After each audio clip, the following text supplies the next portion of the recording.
할렐루야. 네, 할렐루야. 네, 감사합니다. 오늘 우리가 누가복음 12장을 같이 읽었는데요. 누가복음 12장은 꽤 많은 비유들과 또 여러 가지 말씀들을 갖다가 여기 우리에게 말씀해 주고 계신데, 그 말씀의 그러한 내용들이 어떤 주제를 하나를 잡는다 하면은 첫 번에 말씀하신 것처럼 그래서 누구를 두려워할 것인가 라고 하는 또 우리는 무엇을 두려워할 것인가. 참 우리가 그리스도인으로서 살아감에 있어서 참 우리가 어떤 것들을 두려워하며 또 우리가 조심하며 우리가 관심을 가지며 살아야 할 것인가 라고 하는 것을 갖다가 우리 여기 누가복음 12장을 통해서 함께 의미들을 생각해 보고자 합니다.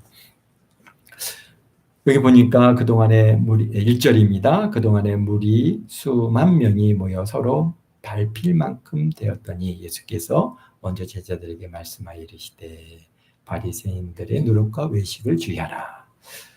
그러니까 지금 참 많은 사람들이 이제 예수님께서 앞에서도 계속 11장에서도 그렇게 계속해서 이제 말씀을 전하고 계실 때에 많은 사람들이 몰려오기 시작했는데 보니까 이제 무리가 수만 명이 이르렀다라고 하니까 지금도 수만 명이면은 굉장히 큰 무리이고 큰 숫자가 아니겠습니까? 그런데 그 당시에는 참 수만 명이라고 하면은 정말 굉장한 숫자죠. 왜냐면 지금에 비해서 인구 숫자가 훨씬 적을 때니까. 그러니까 수만 명이 모인다는 것이 얼마나 큰 무리였던지를 우리가 여기에서 알 수 있는데요. 그런데 그러니까 너무 많다 보니까 서로 밟힐 만큼 되었더라 그랬습니다. 얼마나 빽빽하게 모여 있는 거죠. 그때 예수님께서 먼저 제자들에게 말씀하시면서 바리새인의 누룩과 외식을 주의하라. 감추어진 것들이 드러나질 것이 숨긴 것이 알려지지 않을 것이 없나니 너희가 어두운 데서 말하는 모든 것이 광명한 데서 들리고 너희가 골방에서 귀에 대고 말한 것이 지붕 위에서 전파되리라. 그렇습니다. 이 말씀은 우리 속담에도 있죠.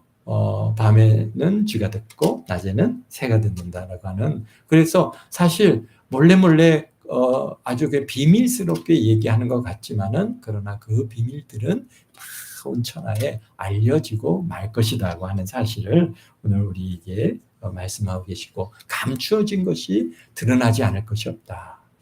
참 그런 것들은 우리 역사 속에서 우리가 늘 경험하고 있는데 그런데 또 반면에 사람들은 뭔가 비밀스럽게 뭔가를 꾸미면은 그것이 드러나지 아니할 것들로 알고 이런저런 계략들을 세워서 이렇게 추진해 가지만은 결국은 다 드러나고 많은 것들을 보여주고요. 오늘날 옛날에는 소문이라고 하는 걸 통해서 전달됐다고 하면은 지금은 그냥 그 현장에서 바로 지금은 이제 유튜브라고 하는 그런 도구를 통해서 전 세계에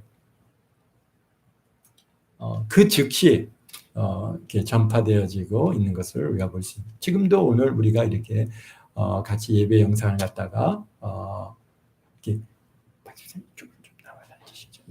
네.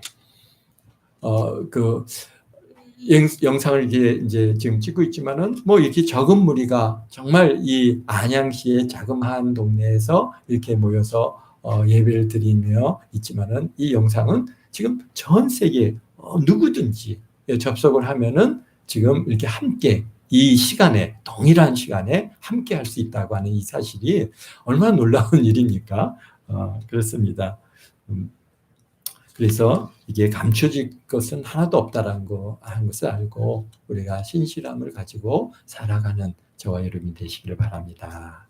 그러면서 4절에 말씀하십니다. 내가 내 친구 너에게 말하노니. 그러니까 예수님께서요 제자들을 갖다가 뭐라고 말씀하시냐면 내 친구라.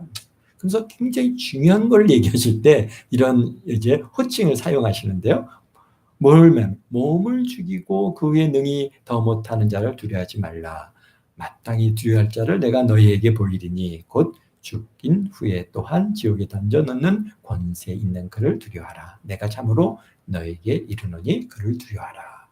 참 두려워해야 할 그러한 대상이 누군가를 오늘 우리에게 분명하게 말씀해 주고 계십니다. 참 이 말씀을 읽을 때마다 생각나는 분이 있는데 그분은 누구냐면은 살아있는 순교자로 불린 안이숙 사모님이라고 하는 우리 분인데요. 이 안이숙 사모님은 청년 때 참 자라는 과정 속에서 지금 어느 시대냐면은 이분이 1908년도에 태어나갖고 1997년도에 돌아가셨으니까요. 그 자라는 시간들이 이제 일본 강점기, 일본 제국 시대에 살고 있었고 그 자랐습니다. 그러다 보니까 늘 순사의 그런 압박을 받아야 됐고 그 다음에 그 일본의 그러한 순사들이나 경찰들이 뭐 조금만 뭐 하면은 막 죽이겠다. 뭐 이런 살기가 등등했던 그런 시기이고 더욱이 이제 이분이 그 나중에 선생님이 되셔서 초등학교 선생님이 되셔서 가르칠 때가 이제 말기 때 가까워오면서 무슨 일이 있냐면은 그 일본 그 왕을 이제 뭐 천황 숭배라고 해가지고 그러한 그 숭배 행위를 갖다가 이제 요구를 해왔는데요. 그런 숭배에 참여하지 않는 사람들을 잡아다가 고문을 가하고 아주 그냥 어려움을 무척 그렇게 가했던. 그래서 나중에 우리 예성교단도 결국은 그것에 반대하다가 교단이 이제 폐쇄되고 총회가 이루어지지 못했던 그런 시기들이 교회가 예배를 드리지 못했던 그런 시기에 이분이 어머니가 항상 우리 안희숙 그 자매에게 하시는 말씀이 이 오늘 읽은 누가복음 5장 말씀입니다. 4장 5장 말씀을 항상 딸에게 얘기합니다. 야, 정말 두려워할 자를 두려워하라.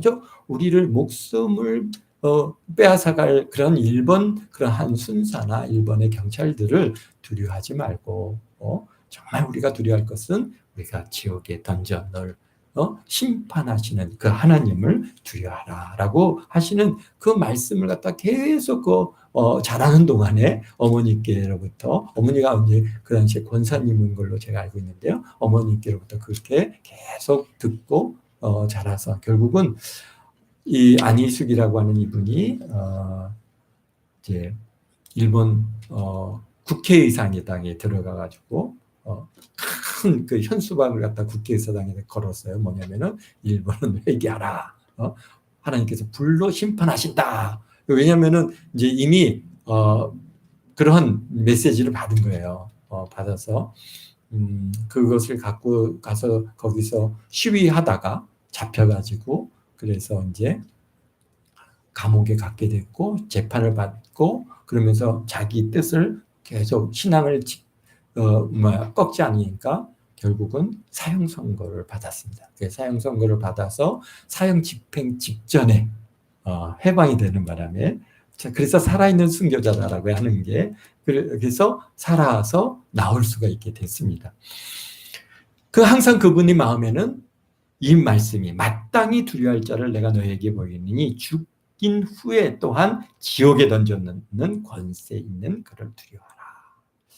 우리가 앞으로 점점 지금 시대가 굉장히 어려워져 가고 우리 신앙 지금이야 뭐 우리가 지금 우리 대한민국에서 신앙생활 하는 것이 뭐 이런 위기를 만난다든지 정말 죽을 만한 일들을 우리가 겪지는 않고 있지만 그러나 전 세계에 정말 예수를 믿는다고 하는 것 때문에 죽임을 당하는 사람들이 얼마나 많이 있습니까? 아니 뭐 여기서 조금만 올라가도 저 이북 땅에 예수 믿는다고 하는 것 때문에 옥에 갇히고 또 죽임을 당하고 뭐 아니면 아우지탄강으로 가고 각종 정치범 수용소에 끌려가고 아주 처참하게 몇십 년 살아서 나오지 못하는 그런 곳에 가서 정말 그렇게 고난을 당하는 이들이 얼마나 많이 있습니까? 그러면서 그들이 요구하는 겁니다. 너가 예수를 한번 부인하면은 그래서 지금은 김정은이고 그 전에 이제 김정일을 갖다가 신으로서 인정만 하면은 살려주겠다, 다 풀어주겠다. 그런데도 끝까지 그 믿음을 갖다가 지키는 그런 순교자의 일이 계속 지금까지 진행되고 있다고 하는 사실이 우리는 정말 왜 그분들이 그렇게 했습니까? 그 믿음이 바로 이 말씀. 육체의 죽음은 그것은 그냥 한 번이 다 누구든지 있는 것인데 그 이후에 죽인 후에 또한 지옥에 던져 넣는 권세 있는 그를 두려워하라. 내가 참으로 너에게 이르노니 그를 두려워하라. 우리가 이 두려움이라고 하는 것이 여러 가지가 이 땅에 있죠. 그러한 두려움, 단순히 죽음이라고 하는 두려움뿐만이 아니라 우리가 이 사회로부터 매장을 당한다든지, 지금 이제 계속해서 지금 우리 대한민국 국회에서 만들고 있는 차별금지법, 지금은 또 이제 그걸 갖다가 이름을 조금 싹 바꿔가지고 뭐라고 바꿔서 지금 여가부에서 법을 갖다가 상정을 했다고 합니다. 그래서 지금 계속해서 그것을 놓고 지금 목사님들이 계속 기도하고 있는데요. 그러한 법들이 나오면은 우리가 이제 복음을 전하는데 이게 뭐냐면은 동성애는 하나님께서 그것은 죄다라고 얘기하면은 이제 그게 지금 온라인으로 이제 다 나가잖아요. 그것이 이제 다 전파되기 때문에 그대로 그것이 이제 고발 조치돼서 그 벌금을 때린다든지, 또 그 다음에 계속해서도 계속 얘기하면은 계속 2차, 3차 계속 벌금을 갖다가 이제 하다가 안 되면은 감옥에 집어넣는다는, 법을 어기었다라는 것이죠. 그런 식으로 계속 이제 교회를 압박을 가해 올 것입니다. 그랬을 때 과연 우리는 그 큰 벌금을 내가면서 계속 그 말을 갖다가 할 수 있겠는가라고 하는 그러한 이제 문제들이 오늘 우리 사회에 큰 화두가 되고 있습니다. 그렇습니다. 또 그 다음에 9절에 보니까 두려워하고 조심할 것은 뭐냐면은 사람들 앞에서 나를 부인하는 자는 하나님의 사자들 앞에서 부인을 당하리라. 그러니까 나를 부인하지 않도록 조심하라는 겁니다. 왜 부인을 합니까? 사실은 부인을 하는 원인들은 여러 가지. 두려움이죠. 일단은 권세자들, 또는 여기에 보니까 위정자들, 또는 여기 어떠한 권력들 앞에 우리가 이제 끌려가게 되고, 또는 그 앞에 우리가 서게 될 때 그러한 여러 가지 일로 인해서 두려워서 우리가 예수님을 부인한다든지 또는 진리를 부인한다든지 이런 일들이 많이 있었습니다. 우리는 사실 6.25 전쟁을 통과하면서 그 북한의 그 북한 괴뢰군들이 가장 내려와서 가장 잔인하게 행한 일이 뭐냐면은 교회들을 파괴하는 일이었고, 예수님 믿는 사람들을 아주 철저하게 다 드러내서 죽이는 일이었다. 그래서 우리 정말 전라도 지역은 순교자의 피가 엄청나게 흘렀습니다. 오늘날에도 그래서 전라도 지역, 전라남도, 북도 이 지역에 가면은 많은 순교자 교회들이 있습니다. 그게 왜 그러냐면은 북한 그 군대가 전라도는 점령을 했는데 경상도 지역을 점령을 못했잖아요. 그러다 보니까 전라도에 많은 그때 교회들이 있었는데 그 교회들마다 사람들 불러 모아놓고 예수님을 부인하면 살려주고, 그렇지 않으면은 다 총살을 하고, 안 되면은 그 교회에 다 몰아놓고 불로 태워 죽이고, 그런 일들이 계속 이루어졌기 때문에 지난번에 얘기했듯이 전라남도 목포에서 건너가는 증도라고 하는 곳에 있던 그 지역도 얼마나 정말 그 북한 괴뢰군들이 들어와서 그 많은 사람들을 갖다가 정말 많은 우리 크리스찬들이죠. 정말 그들을 죽일 때 정말 그분들의 그러한 순교의 피가 우리 전라도 쪽에 쫙 뿌려졌습니다.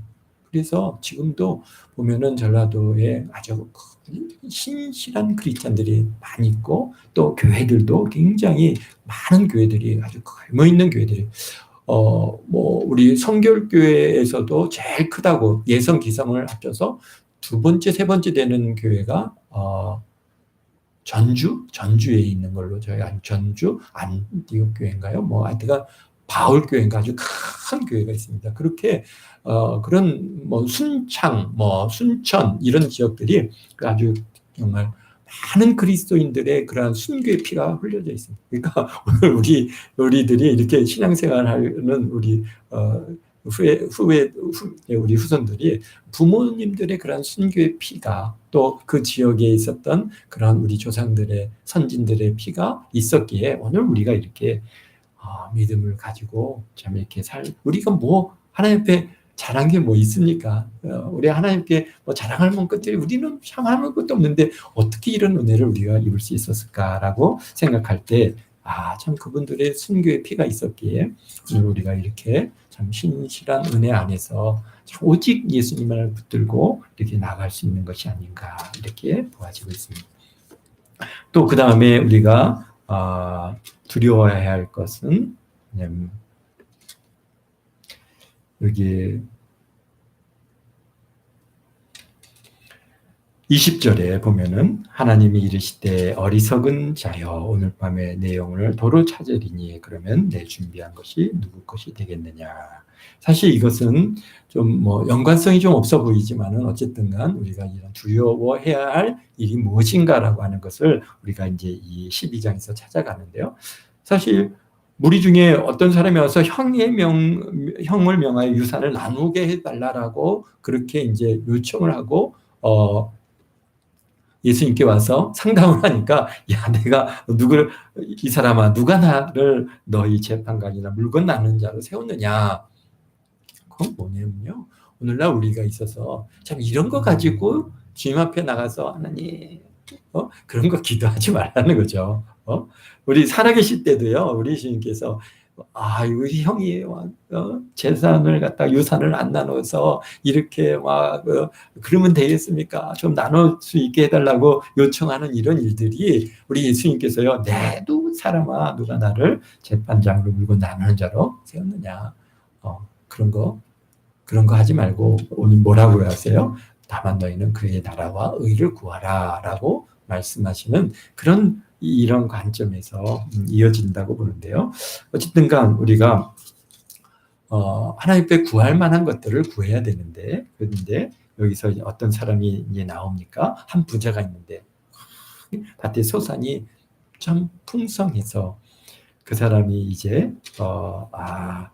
집에 다 곳간에 쌓아두고는 그리고 19절에 말하는데 내가 내 영혼에게 이르되 영혼아 어디 여러 해 쓸 물건이 많이 쌓아두었으니 평안히 쉬고 먹고 마시고 즐거워하자라고 그렇게 생각을 하는데 그때 하나님께서 이르시되 20절입니다. 어리석은 자여 오늘 밤에 내 영혼을 도로 찾으시리니 그러면 내 준비한 것이 누구 것이 되겠느냐. 그렇습니다. 뭘 두려워해야 된다는 거예요. 사실은 우리가 하나님께서 우리에게 하나님께서 주신 거란 말이에요. 우리 영혼은 하나님께서 우리에게 주신 것이고 그 주신 것을 어떻게 도로 찾아가신다는 거예요. 사실은 우리가 세상의 종말에 대한 얘기들을 많이 하지만은 그러나 우리가 살아서 세상의 종말을 볼 수 있는 확률은 얼마나 될지 잘 모르겠어요. 그러나 어쨌든가 분명하게 우리가 알 것은 이 밤에 우리 주님께서 내 영혼을 갖다가 도로 찾으시면은 우리가 주님 앞에 서야 되는 겁니다. 그게 더 우리에게서는 굉장히 우리가 두려워하고 우리가 그것을 우리가 항상 마음에 새김받아요. 그냥 내가 좋은 집이 있고 또 이제 풍성한 물질이 있고 이제 먹을 것이 있고 마실 것이 있고 이 부가 있으니까 이제 내 영혼아 편히 쉬고 먹고 마시고 즐기자라고 그렇게 생각한다면은 결국 어떻다는 거예요? 하나님과의 관계를 잊어버린 것이죠. 하나님 내가 이렇게 부를 주셨으면 이 부를 가지고 하나님 어떤 좋은 일을 할까요? 어떻게 어느 선교사님을 후원할까요? 아니면 어떻게 전도에 어떤 일을 쓸까요? 아니면은 교회를 갖다가 어떻게 할까요? 이렇게 하나님 나라를 위해서 그 부를 갖다가 사용하는 것을 생각하고 기도하고 막 그것을 좋아해야 되는데 그렇지 않고 풍성한 물질을 주니까 그냥 하나님 관계에 다 잊어버리고 하나님은 상관없고 그냥 나만을 위해서 내가 편히 쉬고 먹고 마시고 즐기는 일에 많은 우리가 그런 부분에 있어서 굉장히 두려워해야 될 것은 우리가 이 밤에 주님께서 내 영혼을 부르시면은 찾으시면은 그럼 주님 앞에 서서 우리가 할 얘기가 아무것도 없지 않습니까? 뭐 하다 왔느냐 했더니 아이고 먹고 마시고 즐기다가 그거 고민하다가 왔습니다. 그러면은 그래 뭐 우리 하나님께서 잘했다 칭찬하지 않으시겠죠. 그러니까 여기서 우리가 두려워할 것은 우리 주님께서 우리 영혼을 도로 찾으신다고 하는 이 사실. 내가 정말 평생 수고하고 애착을 가졌던 그 모든 것들이 우리 주님께서 우리 영혼을 부르시면은 그거 뭐가 되겠느냐 말이에요. 그래서 우리가 여기 말씀하시죠. 21절에 자기를 위하여 재물을 쌓아두고 하나님께 대하여 부유하지 못한 자가 이와 같으니라. 우리는 하나님 나라를 위해서 부를 쌓고 있죠. 여기서 말씀하신 것처럼 33절에 너의 소유를 팔아 구제하여 낡아지지 아니하는 배낭을 만들고 곧 하늘에 둔 바 담이 없는 보물이니 거기는 도적도 가까이 하는 일이 없고 좀도 먹는 일이 없느니라. 너희 보물이 있는 곳에 너희 마음도 있느니라. 말씀하신 것처럼 사실 우리가 하나님께 대해서 부유함을 가지고 살아가는 그런 저와 여러분이 되시기를 바랍니다. 그러니까 결국 무슨 말이에요? 내 영혼의 장래를 두려워하라. 먹고 마시고 뭐 이런 거 사는 것도 우리가 준비해야 되지만은 그러나 내 영혼이 장차 어디를 갈 것인가를 우리가 준비해야 되는 것이죠. 우리가 지금 이렇게 살다가 주님 앞에 주님께로 도로 우리 주님께 찾으셨을 때 주님 앞에 우리가 이제 서게 될 때 우리가 무엇이라 주님 앞에 서서 할까? 우리가 여기서 말씀하신 것처럼 어떻게 하라고요? 너의 소유를 팔아 구제하여 낡아짐이 없는 그러한 배낭을 만들고 곧 하늘나라에 보물을 쌓아두라. 그게 뭡니까? 우리가 구제하는 일이 그러하다고 하는 사실을 우리가 늘 잊지 마시고 또 뭐 이제 이번 주에 우리 맥주 감사 주일인데요. 또 우리에게 잘 구제 헌금들을 또 하나님 앞에 드린 일들이 그게 뭐 그냥 반복되는 일이니까 그냥 이제 뭐 그런가 보다 이렇게 생각하지 마시고 이것도 정말 기쁨으로 준비하고 드려질 때 이게 하늘나라의 보물로 우리 하나님께서 받으신다라고 하는 이런 믿음으로 우리가 그 일들을 행할 때 우리 하나님께서는 얼마나 여러분들에게 좀 좋은 것들로 갚아주실지 기대가 됩니다. 그 다음에 또 우리가 또 두려워해야 될 것 중에 하나는 여기 그 39절부터 40절에 뭡니까? 참 주인이 언제 올지 모른다는 것이죠. 이제 이 재림에 대한 부분들을 갖다가 예수님께서 35절부터 계속해서 이제 우리에게 말씀해 주시는 내용인데요. 주님이 언제 오실지 모른다. 그러니까 우리가 무엇을 두려워해야 되냐? 주님이 다시 오실 때, 재림할 때, 우리 영혼이 주님 앞에 설 때, 그러니까 준비되지 않은 자로 그 앞에 서지 않도록 우리가 두려워해야 된다는 것이죠. 그러니까 이제 개인의 영혼이 우리가 죽어서 참 주님 앞에 설 수도 있지만은 또 여기에서 중요한 것은 재림의 때에 우리 예수님 앞에 이제 여기서 항상 주인이 언제 올지 모른다는 거지 않습니까? 여기 35절에 허리에 띠를 띠고 등불을 켜고 서 있으라. 너희는 마치 그 주인이 혼인집에서 돌아와 문을 두드리며 곧 열어주려고 기다리는 사람과 같이 되라. 무슨 말씀입니까? 예수님께서 이제 다시 오실 때 우리가 주님 오시는 그 주님을 기쁨으로 맞이할 준비가 돼야 되는데 이 주인이 언제 오실지 모르니까 그냥 먹고 마시고 즐기자. 그냥 뭐 띵까띵까 놀다가 갑자기 주인이 왔을 때 어떻게 하겠느냐. 근데 여기에 보니까 이 주인이 와서 30절에 주인이 와서 깨어있는 것을 보면 그 종들은 복이 있으리로다. 내가 진실로 너에게 이르노니 주인이 띠를 띠고 그 종들을 자리에 앉히고 나와 수종 드리라. 이게 주인이 오히려 종들을 수종 들어주겠다는 거죠. 그리고 2경이나 3경이나 더 이제 늦은 시간에까지도 깨어서 기다리는 그 종들에게는 복이 있다라고 하시는 것이죠. 너희도 아는 바와 같이 주인이 만일 도적이 어느 때 이를 줄을 알면 그 집을 뚫지 못하게 하였으리라. 그러므로 너희도 준비하고 있으라. 생각하지 않은 때 인자가 오리라. 그리고 베드로가 묻습니다. 이 비유는 우리에게 하신 말씀입니까? 모든 사람에게 하신 말씀입니까? 했더니 또 주님께서 42절에 지혜 있고 진실한 청지기가 되어 주인에게 그 집종들을 맡길 때에 따라 양식을 나눠줄 자가 누구냐. 주인이 이를 때 그 종이 그렇게 하는 것을 보면 그 종이 복이 있으리라. 그러니까 준비하고 있어야 된다는 겁니다. 그런데 그렇지 않으면은 어떻다는 거예요. 여기 보니까 주님의 뜻을 알고도 준비하지 아니한 47절입니다. 뜻대로 행하지 아니한 종은 많이 맞을 것이다는 거죠.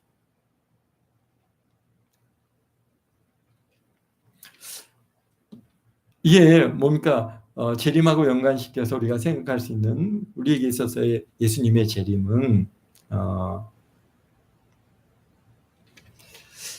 참 아는 바죠. 다 알잖아요. 저나 여러분들이 다 아는 바이고, 우리 뭐 예수님을 믿는 사람들은 또 뭐 교회를 다니는 사람들은 다 이제 주인이 다시 오신다는 것을 알고 있는데, 근데 그때와 시간을 우리가 모른다고 하는 사실입니다.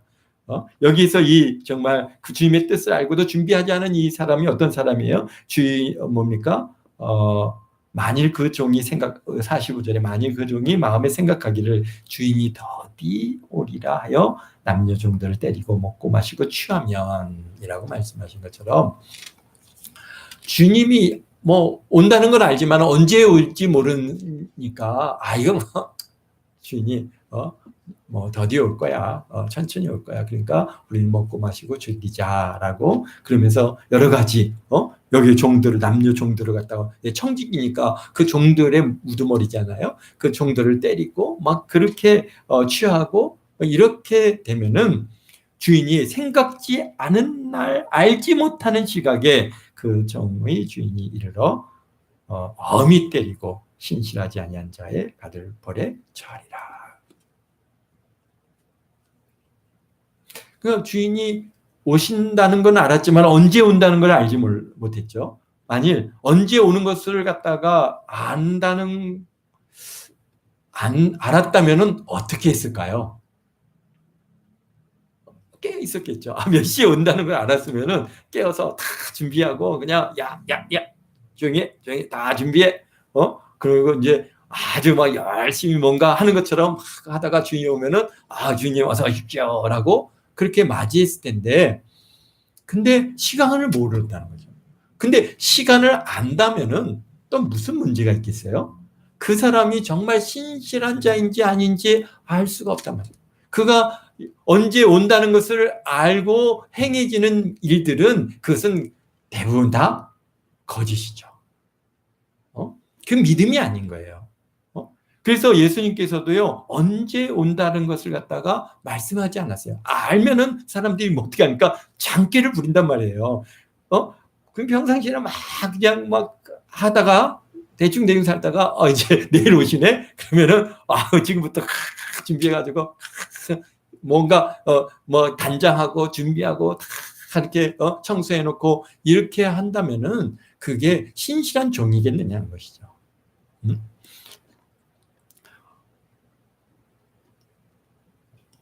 그와 마찬가지로 우리 예수님께서는 오늘 우리에게 말씀하신 게 뭡니까? 내가 다시 오겠다 그러죠. 속히 오리라. 속히 오리라 그렇게 말씀하셨어요. 그래서 사실 초대교회 성도들은요, 어떻게 생각했어요? 그들이 죽기 전에 예수님을 볼 줄 알았어요. 그러니까 얼마나 그들이 열정을 가지고 정말 목숨 걸고 그렇게 신앙생활을 했습니다. 그런데 뭐 이제 1000년이 지나고 2000년이 지나도 예수님께서 안 오시니까 이제 이게 예수님이 안 오시나 보다라고 그렇게 해서 누수해지는 그런 시점이 오는데, 오늘날 우리가 이제 이 세상 돌아가는 걸 이렇게 들여다보니까 어떻게 해요? 주님 오실 때가 더 가까이 와 있다는 것을 우리가 이제 알면서 하나님께서 1907년도에 성령을 갖다 이 지구상에 다시 한번 제2의 성령을 물붓듯 부어주셔서요. 정말 많은 이제 교회들이 생기고 믿음의 사람들이 또 이제 드러나고 교단들도 많이 생기고 교회들도 많이 생기고 믿음의 사람의 숫자가 막 폭발적으로 이제 성장을 하는, 그래서 오늘에까지 지금 이제 이르렀는데요. 이게 하나님께서 늦은 비로 주시는 이른 비와 늦은 비에 대한 비유도 주시는데 늦은 비의 그런 성령의 은혜 시대가 아닌가, 우리가 굉장히 그런 것에 이제 긴장을 하는 겁니다.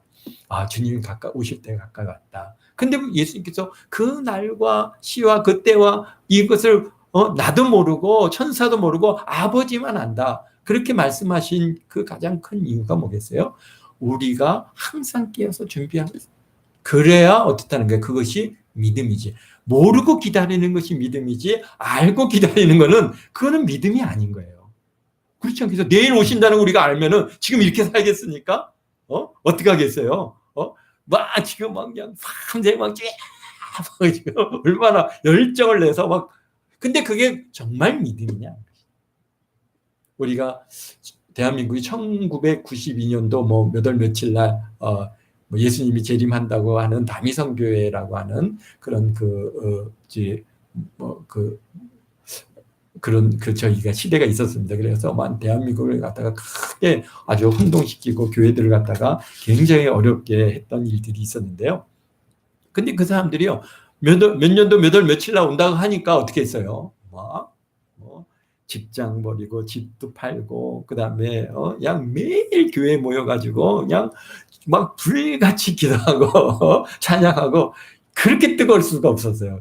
근데 그게 다 진정한 믿음이었느냐라고 하는 것이죠. 그때 생각할 때 사람들은 자기가 그런 정말 믿음 있는 사람이라고 자신들을 생각했는데, 그런데 그 몇 날 며칠이 됐는데도 예수님께서 안 오셨을 때 그들은 그 위에 정말 예수님을 믿었더냐? 사실은요, 그건 거의 대부분이 거짓된 믿음입니다. 그럼 몇 날 며칠 몇 시가 예수님께서 오신다라고 하는 것을 우리가 알게 되면은 그렇게 열심히 안 할 사람이 누가 있겠습니까?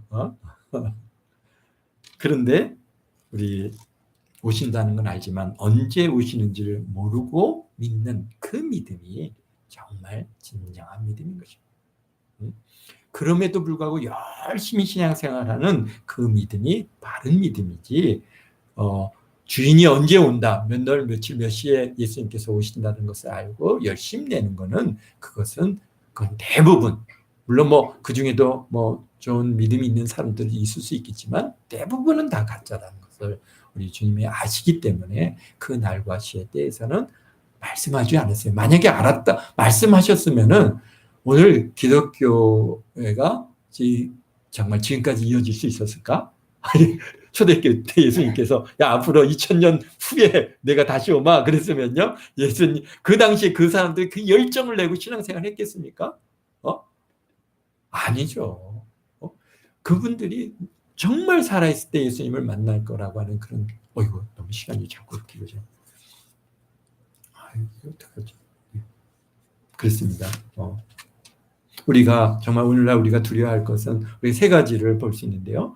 환난과 어려움과 그 다음에 고난이나 난처하고 손해보는 일이 막상 우리에게 닥쳤을 때 정말 그때 우리가 그리스도를 부인하지 않도록 우리가 두려워해야 된다는 거예요. 하나님을 두려워해야 돼요.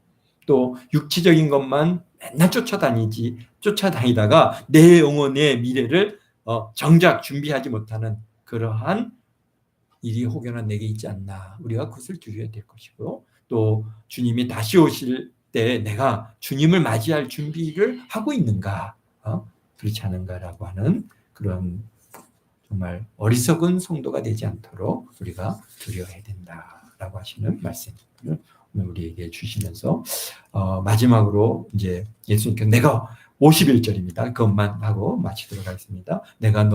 내가 세상에 화평을 주려고 온 줄 아느냐? 내가 너희에게 이르노니 아니라 도리어 분쟁하게 하려 함이라. 우리 예수님께서 우리 보고 화평하라. 화평하는 자는 하나님의 자녀가 된다라고 그렇게 말씀하셨고, 우리가 화평을 말씀하시는데, 오늘 예수님께서 내가 세상에 화평을 주려고 온 줄 아냐? 내가 너에게 이르노니 아니라 도리어 분쟁. 무슨 말씀입니까? 이것은 오늘 우리에게 있어서 내가 불을 땅에 던지러 왔다 그러셨어요. 불이 뭡니까?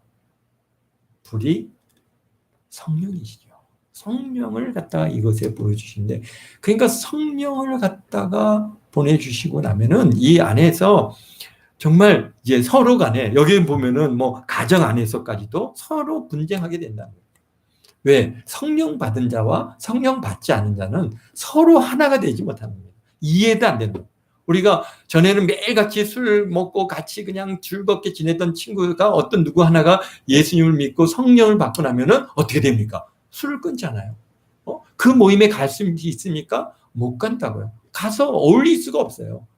서로 간에 이게 나눠지게 되어 있는 것입니다. 그래서 결국은 여기서 말한 것처럼 셋이 둘과 둘이 셋이 나눠지는 것이죠. 아버지가 아들과, 아들이 아버지와, 딸이 엄마와, 그 다음에 시어머니가 며느리와, 며느리가 시어머니와 서로 분쟁한다는 거예요. 분쟁하게 서로 갈라지고 나눠지는 거예요.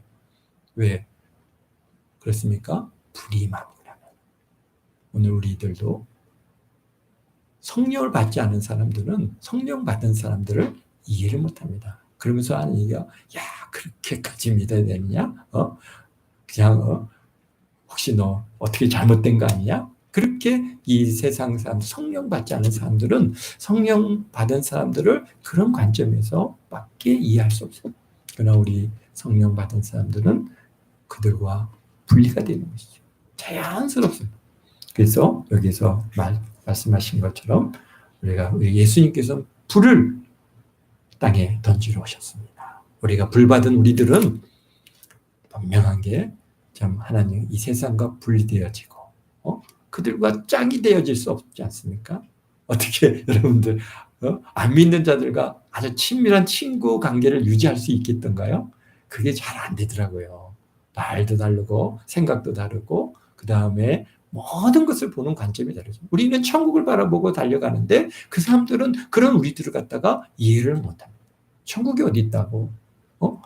예수님이 다시 오신다고 열정을 내는데 그 사람들은 이해를 못합니다. 그러니까 우리가 가정 안에서 믿는 그런 성령 받은 자와 안 받은 자는 또 서로 간에 갈등하게 되고 분쟁하게 되어지는 거. 왜 이렇게 분쟁해야 되냐? 화목해야 되는데, 사랑해야 되는데. 물론 사랑하죠. 물론 우리가 그들을 갖다가 어떻게 합니까? 막 핍박을 가하고 우리가 막 그들을 갖다 못 살게 그러는 게 아니지 않습니까? 안 믿는 자들이 결국은 믿는 우리들을 갖다가 핍박을 가하고 우리를 분쟁을 일으키는 거죠. 그렇기 때문에 우리가 분쟁을 당하고 정말 여러 가지 그런 어려움을 당하는 거, 그거는 우리가 바른 신앙을 갖고 있다라고 하는 하나의 증거로서 여러분들에게 보여주시는 하나님의 은혜입니다. 저도 그랬죠. 아버지 아들과 분쟁했죠. 얼마나 많이 싸웠는지 모릅니다. 밤낮 막 대립하게 되고 밤낮 두들겨 맞고 뭐 그런 일들이 왜 그랬겠어요? 성령 받은 자와 안 받은 자의 그런 큰 차이고 하나님께서 그런 불을 이 땅에 주시려고 그래서 분쟁하고 서로 갈라지게 하기 위해서 오셨다. 성령, 우리가 영생이 생명이 어떻게 이 땅의 것과 함께 할 수 있겠습니까? 우리가 우리 안에 성령이 계시고 우리는 영생을 우리가 소유하고 살아가는 우리들이고 영생을 바라보고 달려가는 우리들인데 이 세상의 것과 우리가 어떻게 동일할 수 있겠는가? 분명한 것은 그런 분쟁이 있다고 하는 사실. 그래서 그것 때문에 이거 어쩌지 고민하지 마시고 당연한 일이라 그렇게 생각하고 안 믿는 자들을 위해서 우리가 열심히 기도해주고 저들이 알지 못해서 그러는 안다면은 또 그들도 성령을 받지 못했기 때문에 성령을 받으면 분명하게 변화되어지고 우리와 동일한 그런 삶의 목표를 갖고 살아갈 수 있게 하나님께서 만들어주실 줄 믿습니다. 그래야 그 가정에 뭐가 있습니까? 화평이 임하고 평강이 임하고 그 가정이 화목하게 되어지는 줄 믿습니다. 기도하겠습니다. 사랑의 예수님 감사해요. 오늘도 이렇게 아버지 하나님 저희들 누가복음 12장을 통해서 우리가 무엇을 두려워하며 살아가야 될 것인가를 함께 나누었습니다. 주님, 우리도 함께 모든 성도들 참으로 아버지 하나님을 두려워하며 참으로 하나님께 영광 돌리며 살아가는 저희들 되게 하시고 다시 오실 주님을 우리가 기대하고 또 고대하며 참으로 신부단장 잘 할 수 있도록 은혜 내려 주옵소서. 또 주일날 모일 때까지 주님께서 놀라운 은혜로 붙들어 주시고 좋은 것들로 채워주시고 우리 가정들마다 주의 성령으로 물붓고 부으셔서 성령 충만, 은혜 충만케 도와주심을 감사하고 우리 동학교 성도들 가는 곳마다 주의 성령께서 함께 해주심으로 그 모든 지역들이 참으로 성령으로 성결케 되고 또 깨끗하게 되고 또 예수 그리스도가 증거되고 전파되어지는 그런 은혜들이 있게 도와주실 줄 믿고 감사합니다. 주님으로 영광 받아주세요. 예수님의 이름으로 기도하옵나이다.